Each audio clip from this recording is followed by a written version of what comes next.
Halo Sobat Investor, apa kabar? Ketemu lagi di Investor Academy Indonesia bersama saya Andre Lukito. Hari ini kita akan melanjutkan pembahasan bersama Bapak Lutfi Budi. Beliau adalah seorang teknofundamentalis. Teknofundamentalis itu adalah penggabungan metode dari fundamental dan teknikal, ya. Jadi powerful sekali, ya. Ini merupakan video part yang ketiga. Sudah ada video part yang pertama dan kedua. Jadi yang belum nonton dulu. Saya cantumkan link di atas sini. Ya, jangan lupa subscribe di sini nih. Ya, aktifkan loncengnya, bantu share agar channel ini terus berguna buat teman-teman. Oke, kita mulai.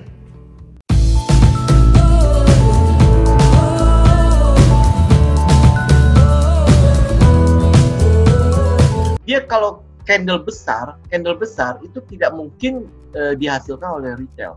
Candle gede ya.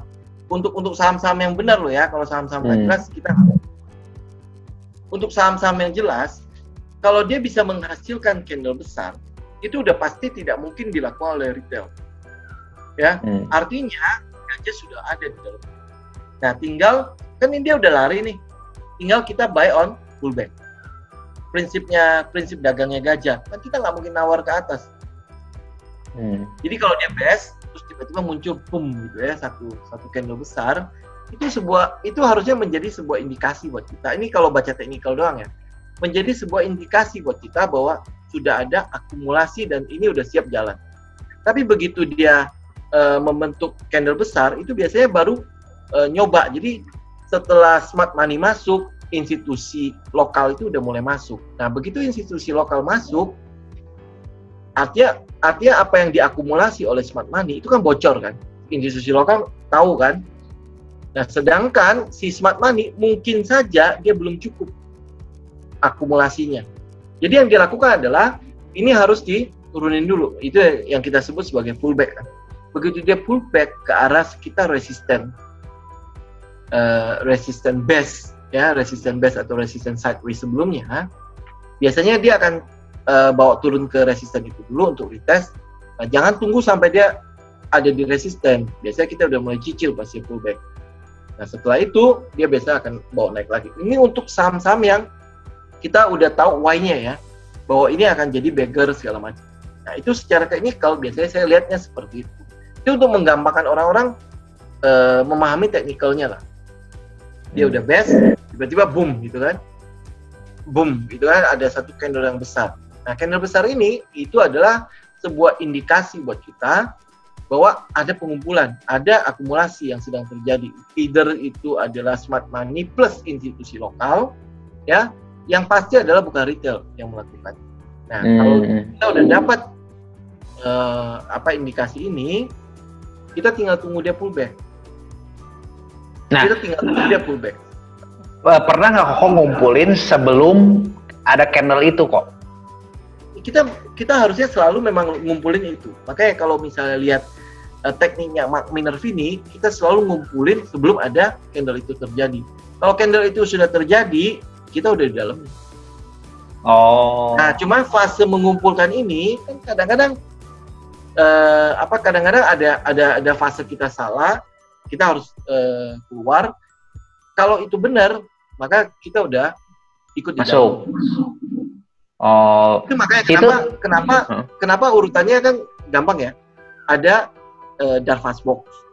Darvas Box itu dijadikan Mark Minervini sebagai base. Pakai base kan? Jadi base on base kan? Yang kayak ngomong itu kayak sideways gitu ya? Iya sideways. Cuman Darvas Box itu dia nggak benar-benar sideways. Dia kalau udah naik dia membentuk kayak support dan resistennya kelihatan, itu Darvas Box. Ya. Terus dia naik lagi ada support dan resistennya kelihatan. Jadi kalau Darvas itu mungkin lebih ke arah swing kali ya. Dia hanya benar-benar kayak memanfaatkan support, resisten gitu ya. Nah, itu disempurnakan oleh siapa ya? William atau Mark Minervini ya? Harusnya sih mungkin Mark Minervini ya, lebih ke arah Darvas ya. Karena kalau William O'Neill dia ada patternnya yang diperhatikan dalam setiap base-nya. Intinya adalah kita semua dari mereka itu mulai dari Darvas Box. Ya, Darvas Box. Terus habis itu William O'Neill melihat bahwa setiap saham yang akan super performance stock itu selalu akan membentuk base. Jadi kayak anak tangga gitu naik. Cuman kalau kalau orang mungkin berpikir adalah anak tangganya berarti dia membentuk kayak support resistance-nya kelihatan tek gitu ya. Sebenarnya nggak gitu juga. Kalau William J. O'Neill dia punya hampir sekitar 5 pattern yang dia pakai untuk menggambarkan terjadinya base. Salah satunya mungkin yang paling terkenal adalah cup and handle. Pattern itu buat William J. O'Neill itu cukup menjadi sebuah pattern yang cukup sering dipakai oleh William J. O'Neill dan kelihatannya memang itu cukup banyak ada di pasar. Dan terus karena semua orang banyak yang percaya, maka terjadi itu patternnya ya Kok?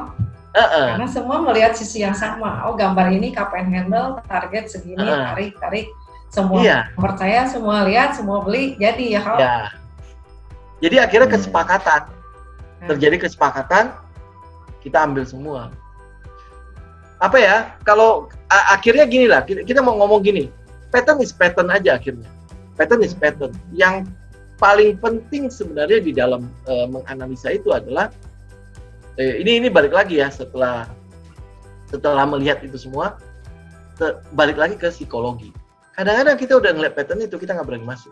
Tapi kita kadang nggak pede loh Kok, saya mah kalahnya di situ. Iya, itu jadi makanya. Jadi enggak. Padahal kalau itu yang dibilang risk before reward kan? Kita kan udah nentuin stop loss kita di mana, ya kan? Kalau kita masuk, ruginya kan kita kan udah terukur ruginya kita, ya kan? Stop loss kita kan udah terukur kan? Ya udah tinggal tes aja. Dulu saya begitu, ya ampun rugi segini lumayan juga ya, gitu kan? Sahamnya naik. Nah, makanya yang naik suka makin naik, yang turun makin turun begitu ya Kok? Iya, makanya semakin kita keep, kadang-kadang itu semakin memperparah luka kita. Tapi begitu kita ragu-ragu, dia naik. Kita sakit hati juga. Akhirnya namanya saham salah paham. Akhirnya tradingnya jadi kayak naik. 3 trading itu kita mendingan FOMO, kita mendingan revenge ya. Yang satunya lagi adalah setelah revenge harus bisa gambling. Kita lebih baik kayak gitu jadi akhirnya. Ngapain analisa sampai repot-repot, ternyata apa yang kita analisa kita nggak berani masuk, itu satu. Terus akhirnya dia lari, kita FOMO, ya kan, kita kejar. Pas kita kejar nyangkut di puncak. Lama-lama trauma tuh kayak saya dulu tuh gitu, ya kan, nggak berani, pokoknya ragu segala macam. Akhirnya makanya kenapa saya bilang perhatikan shiftingnya yang si Warren Buffett bilang, buy kalau fear, kalau lagi greedy kita jual. Awalnya saya fear tuh ternyata kita waktu lihat saham running juga kita fear sebenarnya ya, bukan waktu saham turun juga ya. Nah itu fear-nya ngejar yang naik tuh kan fear sebenarnya ya.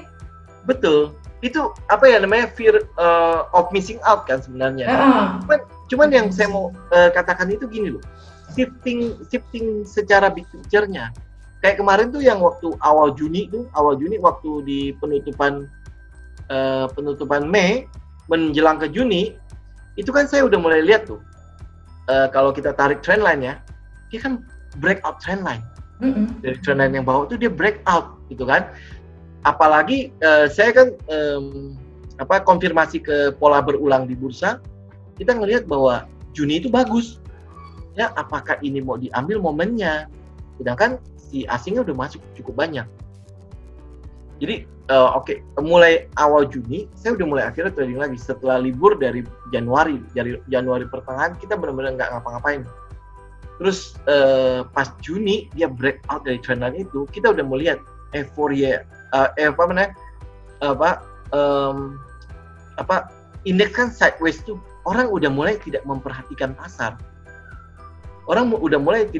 Saya udah mulai melihat shiftingnya. Jadi si asing udah masuk, kayaknya waktu sideways ini mereka udah mulai collect dan lain sebagainya.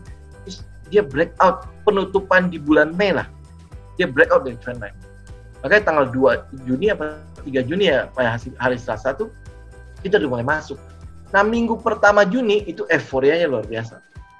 Cuman orang kan berpikir gini loh, itu kan dia sideways ya. Seakan-akan dia masih meragukan apa yang sedang terjadi, apa yang sedang ditunjukkan oleh technical indeks harga saham gabungan pada saat itu. Ini benar nggak? Jangan-jangan mau dihancurin, mau dibanting nggak? Ya, pas ngeliat itu, wah ini udah pas. Saya udah masuk. Hari Kamis apa Jumat ya? Itu udah puncak. Itu belum puncak sih ya, tapi itu udah mulai euforia terjadi di grup-grup tele. Semua orang berlomba-lomba untuk ini udah mulai masuk. Nah, kita udah mulai melihat nih, shiftingnya udah mulai terjadi. Dari tadinya mereka ketakutan, udah mulai ke euforia. Ya, udah mulai ke euforia. Nah, pas euforia itu kita udah mulai jualan. Makanya salah satu dari member group itu sampai beli motor dari shifting itu. Dapat motor maksudnya. Ya kan? Nah, terus habis itu semakin ke akhir bulan kita melihat shiftingnya semakin pendek. Nah, pas shiftingnya semakin pendek, kita udah mulai merasa nih, ini udah mulai mau berakhir. Dan dalam 2 minggu ini kita nggak lihat ada forex yang masuk, outflow, inflow-nya itu nggak ada, semua outflow. Jadi shifting-nya itu akhirnya memberikan kepada kita juga konfirmasi untuk technical kita. Apalagi teman-teman yang di swing trading ya. Menurut saya shifting psikologi ini itu perlu dilihat banget. Jadi kita tahu kapan kita jual. Kadang-kadang kan kita bikin trading plan ya, ada idealisme kan, belum sampai TP. Udah gue tungguin sampai dia TP. Nah, kalau untuk swing, kadang-kadang kita nggak bisa sampai TP. Kadang-kadang dia cuma nyentuh TP, cuma berapa kulitnya doang, habis itu turun. Kadang-kadang kayak gitu ya. Jadi kalau untuk trading terutama di swing ya, saya melihat akhirnya di shifting psikologinya itu juga kita mesti benar-benar perhatiin. Nah, kalau mau di swing, otomatis teman-teman nggak mantau market. Maksudnya nggak mantau market dalam arti nggak lihat di monitor loh ya. Kita minimal tahu psikologi yang asalnya seperti apa. Baca angin ya kok? Iya. Nah, ya ngomong gitu lah, baca angin. Ya, kemana dia itu, kita udah benar-benar harus ikut.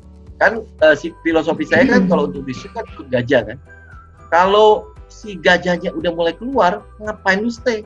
Ini 2 minggu terakhir ini mereka mulai keluar. Nah, udah keluar secara teknikal kita memang melihat bahwa dia juga nggak sanggup breakout dari trendline yang atas. Jadi kayak bikin nggak bisa break high lagi ya kok? Iya.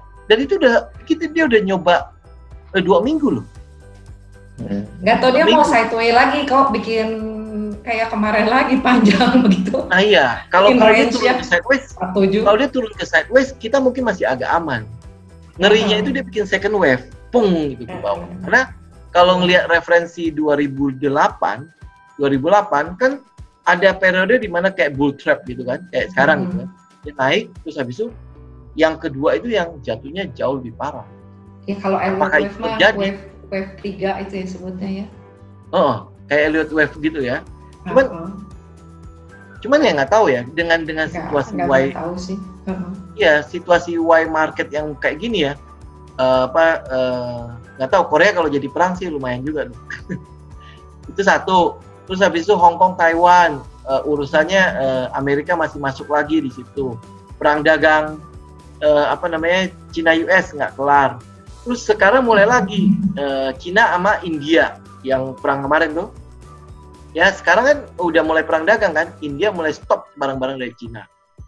Ya kalau ini di stop, itu kan sebenarnya India kan salah satu, kita bilang salah satu negara negara tujuan ekspornya barang-barang Cina cukup besar kan. Demografi terbesar juga sudah Indonesia sih. Iya, makanya kalau sampai India stop barang-barang Cina, kita melihat bahwa roda perekonomian dunia itu udah pasti nggak akan berputar lagi. Selama ini kan kita ngandelin Cina mulai baik kan. Kalau dia mulai baik kan minimal dia bisa mulai ekspor lah, mulai import lah barang-barang dari negara-negara lain kan. Nah, cuman kalau misalnya tujuan ekspornya dia terganggu kayak misalnya India dan Amerika, ya mau gimana? Mau nggak mau kan manufakturnya kan udah pasti terganggu kan. Nggak ada yang mau beli, masa dia jual barang ke lokalnya doang. Mau bisa segede apa? Sedangkan ekspansi ekonomi yang sudah dilakukan Cina dari tahun 90-an sampai hari ini itu udah kegedean untuk cuman dimakan oleh pasar lokalnya doang. Gitu. Jadi kalau ngeliat Y-nya ini harusnya second wave-nya itu memang bakal lebih parah. Ya orang Indonesia aja coba lihat importnya berkurangnya habis-habisan. Ya ekspornya apa lagi? Iya, ekspornya apa lagi? Mau kemana ekspornya? Oke, bagaimana banyak sekali ya insight-insight dari mulai tipsnya tentang teknologi fundamentalis, banarmologi, sampai dengan ya banyak hal yang dapat dari beliau ya. Kita seorang fundamentalis atau teknikal bisa belajar. Ya, pengen tahu keseruan-keseruan video-video yang berikutnya, jangan lupa untuk subscribe di sini ya dan aktifkan loncengnya. Ya, semoga mudah-mudahan kita terus bisa berkarya buat Anda. Oke? Bantu share ya. See you in the next video.